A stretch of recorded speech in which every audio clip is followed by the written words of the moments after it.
এটা তো আমার নিজস্ব কোনো ক্ষমতা নাই, তুমি দিয়েছো বলে। ও খুদা, আয় আল্লাহ, আমার অন্তর থেকে গুনাহগুলো তুমি দূর করে দাও। আমি অহংকারী হতে পারি না, কারণ আমি অহংকারী হয়ে গেলে জাহান্নামের আগুনে আমাকে জ্বলতে হবে। জোরে বলেন ঠিক না বেঠিক? এখনো শুনো ভাইরা, যেই মুহূর্তে বলা হবে সকল প্রশংসা আল্লাহর, তখন বান্দা যখন নামাজে দাঁড়ায়া বলে, এমনি বলে আলহামদুলিল্লাহ, সমস্ত প্রশংসা হলো আল্লাহর, তখন এই লোকটা কখনো অহংকারী হতে পারে না। এই লোকটা আত্মগরিমায় বড় হয়ে নিজেকে বড় ভাবতে পারে না। এই লোকটা ভাববে সকল প্রশংসার মালিক যেহেতু মহান আল্লাহ, আমার কোনো কৃতিত্ব নাই, আমার কোনো গুণ নাই, যা কিছু আছে সবগুলা আমার মহান আল্লাহর দেওয়া। এখনো শুনো মায়েরা, আল্লাহ রাব্বুল আলামিন বলেন সকল প্রশংসা হলো আল্লাহর, লিল্লাহ, আল্লাহর। আল্লাহ কাকে বলা হয়? আল্লাহকে তো চিনতে হবে কার প্রশংসা, সেই মহান আল্লাহ রাব্বুল আলামিনকে চিনতে হবে। আল্লাহ রাব্বুল আলামিন কাকে বলা হয়? আল্লাহ। আল্লাহকে, আল্লাহ কতটুকু ক্ষমতা, কতটুকু পাওয়ার, এটা বোঝার দরকার আছে কি নাই? আরো জোরে বলেন। আল্লাহ বলেন, ও দুনিয়ার মানুষেরা, তোমরা তাকাইয়া দেখো, আমি মহান আল্লাহ রাব্বুল আলামিন অনেক কিছুই তো আমি আল্লাহ সৃষ্টি করেছি।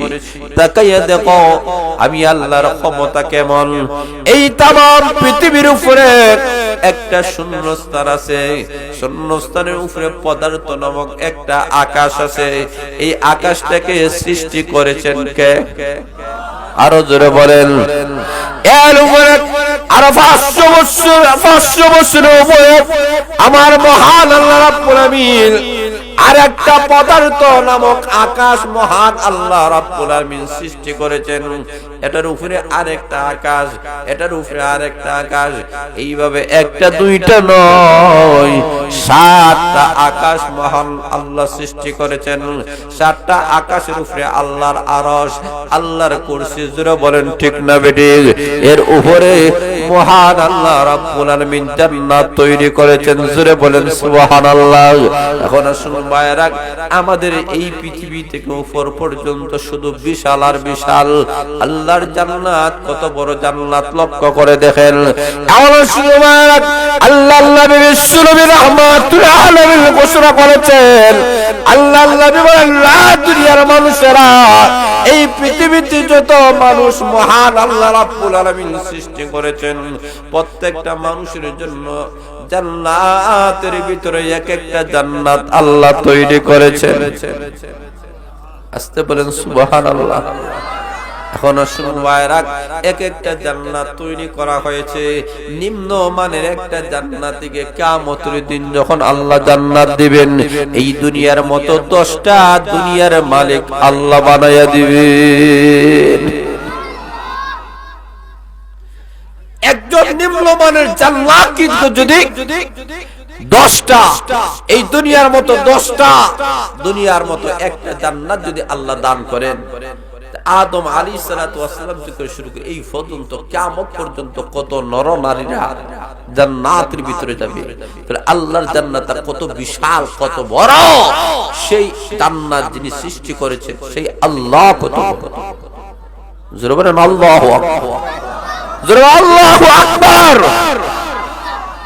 আল্লাহ বলেন, আমাকে চিনো, আমি কত বড়, কত বড় ক্ষমতার মালিক। কিন্তু আল্লাহকে তো চিনলে না। আল্লাহর সামনে তো মাথা নত করতে তুমি জানো না, করো না। তুমি জানিয়ে রাখো, তোমার উপরে দেশ আকাশ তৈরি করেছি, ইচ্ছা করলে 1 সেকেন্ডের ভিতরে হুকুম করলে ফেরেশতারা ছেড়ে দিবে, উপরে পড়ে গেলে तमाम পৃথিবীর মানুষ মুহূর্তের ভিতরে ধ্বংস হয়ে যাবে। যেটা বলেন ঠিক না বেঠিক? কিন্তু আল্লাহ বলে, আমি ছেড়ে দেই না, সুযোগ দেই, সুযোগ দেই, ছেড়ে দেই না। কেন?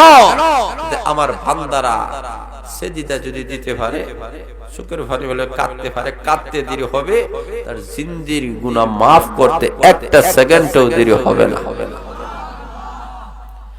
এখন শুনো ভাইরা, মহান আল্লাহ রাব্বুল আলামিন বলেন, রে দুনিয়ার মানুষেরা, আমি মহান আল্লাহ রাব্বুল আলামিন হলাম রব তামাম পৃথিবীর মানুষকে লালন পালনকারী। আমি সমস্ত মানুষকে খাওয়াই, পান করাই। পৃথিবীর কোনো মানুষের কোনো ক্ষমতা নাই, কোনো বাহাদুরি নাই। আমি সর্বময় ক্ষমতার মালিক। আমি মহান আল্লাহ। গরিবকেও রাজা বানাতে পারি, রাজাকে ফকির বানাইয়া দিতে পারি। জোরে বলেন ঠিক না বেঠিক? আল্লাহ রাব্বুল আলামিন বলেন, আমি মহান আল্লাহকে চিনো। আমি আল্লাহকে যদি চিনতে পারো, আমি আল্লাহ পৃথিবীর যা কিছু আছে সবগুলা তোমার হয়ে যাবে। ইব্রাহিম আদম রাহমাতুল্লাহ আলাইহি বাদশা ছিলেন, কিন্তু লক্ষ্য করে দেখেন গভীর রজনীতে উনি ঘুমায় আছেন। কে যেন দরজায় আসিয়া করাঘাত করে। উনি দরজা খুলে দিলেন। লোকটা ডাক দিয়ে বলে, ভাই, আপনার এই মুসাফির খানায় আমাকে একটু থাকবার জায়গা দিবানি? ইব্রাহিম ইবনে আদম বলেন, আমি বাদশাহ আর তুমি বলো মুসাফির খানা। কি রকম বললা? এত সাহস কই থেকে তোমার হয়ে গেল? ওই লোকটা বলে, রে বাদশাহ, বলো তো দেখি তোমার আগে এই এলাকার রাজা কে ছিল? বলো অমুক। এর আগে কে? অমুক। বলো তো দেখি তোমার পরে কে হবে? বলো অমুক। এর পরে কে? অমুক। তাহলে বোঝা গেল এই দুনিয়াতে একটা মুসাফির খানা। তোমার আগেও অমুক ছিল, তোমার পরে অমুক থাকবে। তাহলে অস্থায়ী, এই অস্থায়ী দুনিয়ার মধ্যে আমরা আছি। তাহলে এটা মুসাফির খানা ছাড়া আর কি হতে পারে? এই কথা বলে লোকটা চলে গেল। কিন্তু ইব্রাহিম ইবনে আদমের অন্তরে একটা ধাক্কা দিয়ে চলে গেছে। ওনার অন্তরে আসলে টিকিতে বলেছে, আসলে এই দুনিয়া মুসাফির খানা। এই দুনিয়াতে আমরা কেউ থাকবো না, থাকার জায়গা নয়। কিছুদিন পরে এমনি একটা লোক আসিয়া বলে, ও বাদশাহ, আমাকে একটু পারমিশন দাও, আমি তোমার 2 তলার মধ্যে যাব। বলে কেন? বলে ছাগল হারাইছে, একটু তালাশ করে দেখতে চাই। ইব্রাহিম ইবনে আদম বলেন, ছাগল হারাইছে, মাঠে না খোঁজ তালাশ করবা, এই জায়গায় কেন আসলা? এই জায়গায় কে ছাগল আসতে পারে? বলে তাহলে শুনে নাও, ছাগল যদি মাঠ ছাড়া এই জায়গায় আসতে পারে না। ওরে ইব্রাহিম ইবনে আদম, এই লাল গালিচার উপরে ঘুমাইয়া, লেপ তুষকের উপরে ঘুমাইয়া মহান আল্লাহকে তুমি কিভাবে পাইবা? এমনি ইব্রাহিম ইবনে আদমের অন্তরে আবার ধাক্কা লেগেছে। টিকিতে বলেছে, বাইরে লক্ষ্য করে দেখেন, এমন শৌখিন বাদশা ছিলেন, শিকার করার জন্য চলে গেলেন। ওনার দাসী বিছনাটা পরিষ্কার করতে গিয়া হঠাৎ করে ঘুমাইয়া গেছে। মনে মনে ভাবে, বাদশা আসতে তো লেট হবে, আমি একটু ঘুমাইয়া যাই। আসিয়া দেখেন বিছনা অপরিষ্কার রয়ে গেছে। দাসীর উপরে এমন ভাবে বেত্রাঘাত করা শুরু করেছে, যতই আঘাত করে দাসীটি আঘাতের সাথে সাথে হাসে। আঘাত যখন বন্ধ করে দেয়, দাসীটা কাঁদে। ইব্রাহিম ইবনে আদম বলে, বুঝতে পারি না আঘাতের সাথে তুমি কান্নার কথা, কিন্তু তুমি হাসো। আঘাত বন্ধ করে দিলে তুমি কাঁদো, কান্দার কারণটা কি? দাসী ডাক দিয়া বলে, শুনে নাও, আমি এই বিছনার মধ্যে কিছু সময় বিশ্রাম নেওয়ার কারণে তুমি আমাকে 50টা বেত্রাঘাত করেছ।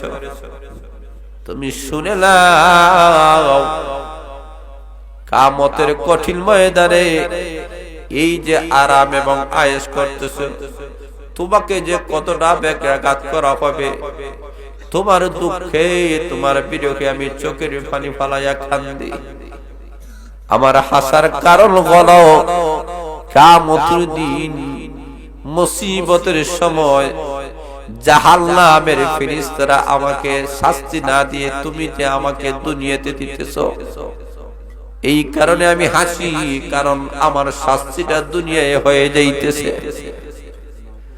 ওনার অন্তরে ধাক্কা লেগেছে, না হতে পারে না, আসলেই তো এই দুনিয়া স্থায়ী জায়গা নয়, আসল জায়গা হলো পরকাল। এমনি রাজ সিংহাসন সব বলা উনি ছেড়ে সোলার বেশে এমনি পাহাড়ের দিকে রওনা করেছেন। পাহাড়ের আলালের কাছে গিয়া চোখের পানি ফালাইয়া কান্দে, প্রভু গো আমি গুনাহগার, আল্লাহ তোমার নাম গফফার, তোমার নাম গফুর, তোমার নাম সত্তার। আল্লাহ তোমাকে চিনতে পারি নাই, আল্লাহ তোমাকে ডাকার মতো ডাকতে পারি নাই। আয় আল্লাহ, এতদিন তো আমি পথ হারা ছিলাম, আমি দুনিয়াদার ছিলাম, এখন তোমার পথে চলে এসেছি। আল্লাহ মেহেরবানি করে তুমি আমাকে মাফ করে দাও, আমাকে তোমার খাঁটি বান্দা বানাইয়া দাও। এমন ভাবে কান্দন শুরু করে দিয়েছে। আবার মহান আল্লাহ তার কান্দন কবুল মঞ্জুর করে ইব্রাহিম ইবনে আদমকে বাদশা থেকে মহান আল্লাহ যুগ শ্রেষ্ঠ ওলি বানাইয়া দিলেন।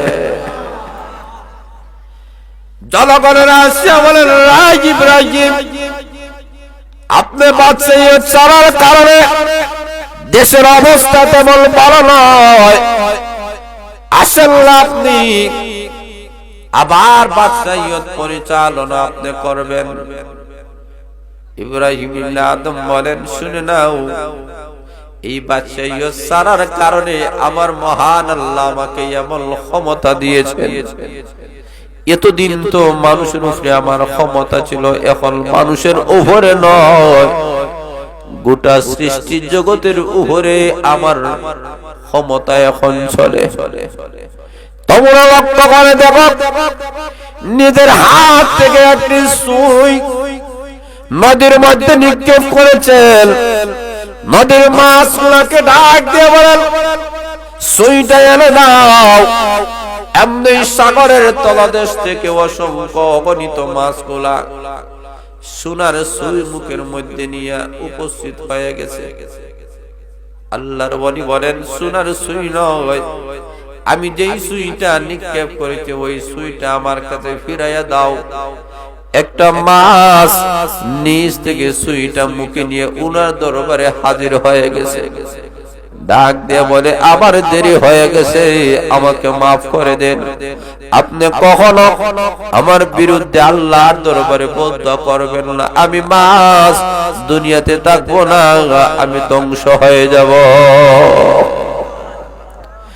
এমনি লোকদেরকে বলেন, শুনে নাও, সাগরের মাছগুলো আমার কথা বলে কেন বলে, তার কারণ হলো আমি না আল্লাহর গোলাম হয়ে গেছি, আমি না আমার মহান আল্লাহকে চিনে নিয়েছি। এই কারণে আল্লাহ রাব্বুল আলামিন বলেন, আমি রব, আমি তোমাদেরকে লালন পালন করি। রে বান্দা আর বান্দিরা, তোমার জীবনের সকল চাহিদা গুলা পৃথিবীর কেউ পূরণ করার ক্ষমতা নাই, সকল চাহিদা পূর্ণ করার মালিক যেহেতু আমি মহান আল্লাহ, এই কারণেই আমি তোমাদের রব। মাথা যদি নত করতে হয়, আমি মহান আল্লাহর সামনে মাথা নত কর। এই কারণে যারা আল্লাহকে রব স্বীকার করেছে, এদের বেলায় মহান আল্লাহর ঘোষণা হলো, এদের কোনো টেনশন নাই, এদের কোনো চিন্তা নাই, মরতে দেরি হবে আল্লাহর তৈরি জান্নাতের